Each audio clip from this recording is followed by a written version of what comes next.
youorns.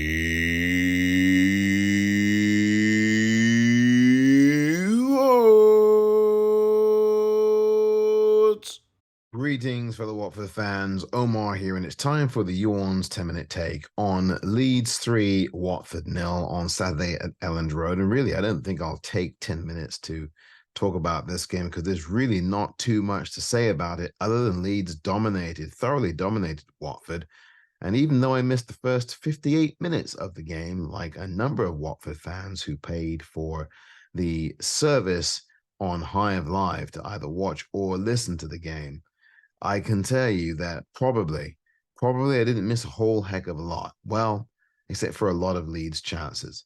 From some of the Watford fans' accounts that I have been privy to, they got in contact with me and told me that Leeds should have been 3-0 up at half time in this game.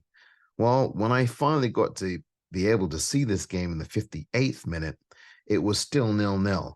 But less than 10 minutes after that, well, it was 2-0.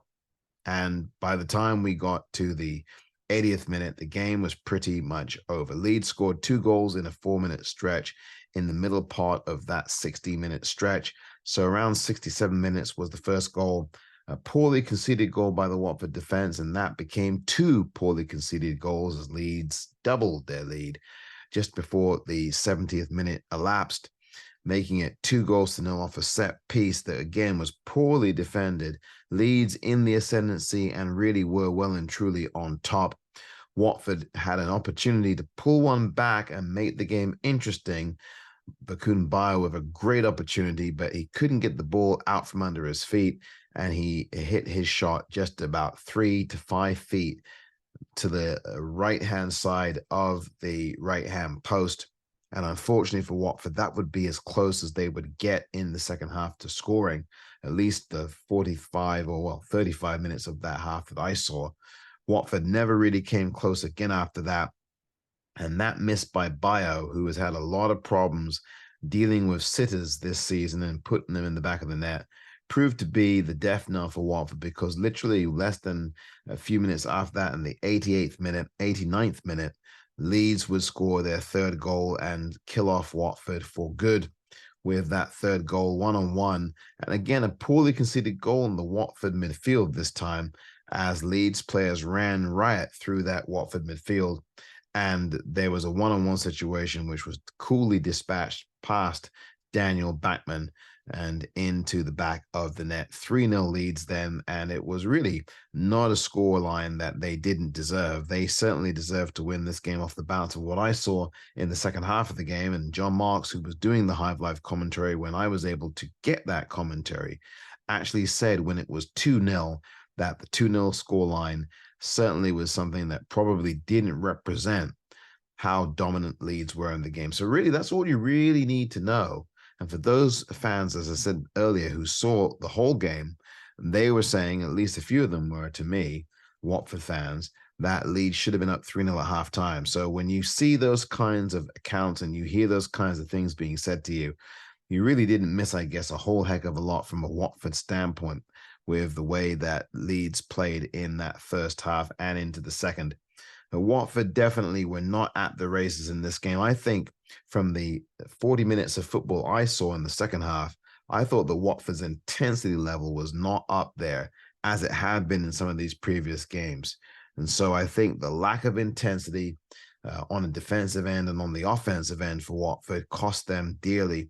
If you don't come into these games ready to compete, if you don't come into these games with an attitude that you are going to fight for everything, and if you don't lay a glove on the opposition throughout the entire game, well, you're not going to win the game. You're going to probably lose it more often than not. So Watford paid the price today, really, for a lack of intensity in a game like this, where Watford were playing against a team that had not won in the championship at home this season. Well, they definitely fixed that today with an emphatic win, 3-0, but an emphatic win because it was a dominant performance for Leeds. And Daniel Farke finally getting a win against Watford when he was the manager of Norwich City. I don't think he ever won any of the games against Watford. Maybe once. I don't even know. I'm just trying to think back all the times that Watford and Norwich played. Watford had got the better of Norwich in pretty much every one of those contests. Now, when Watford lost at home to Norwich in January of 2022, Daniel Farke was not the manager. It was Dean Smith. So even then, when Norwich won a game, it was someone else managing the team that won the game. So the bottom line is that Daniel Farke finally breaks his duck against Watford, certainly finally breaks a long drought without winning against a team that he manages against Watford. And Leeds themselves finally get their first home victory of the season in the Championship as they beat Watford comfortably by a score of 3-0. Daniel Batman really was the only Watford player from the looks of things who merited any kind of kudos at all. Apparently made a lot of saves in the first half, and he certainly made a few in the second half. So again, his confidence continues to grow from strength to strength as a goalkeeper. He has really begun to take on that mantle of a leader out there on the pitch by leading by example. And Daniel Batman, very good in the game against West Brom, even better than that in the game the previous Saturday against Birmingham. And so clearly to me, Daniel Batman is the person who is keeping Watford up on life support as they go through some of these games, which they have not performed well in.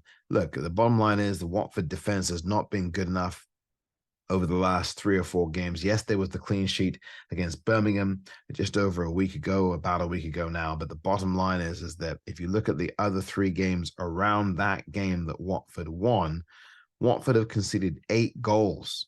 So in those 3 games that wrapped around the Birmingham victory that Watford had, Watford conceded 8 goals. If you look at the game against Coventry, they conceded 3. If you look at the game against West Bromwich Albion, they conceded 2.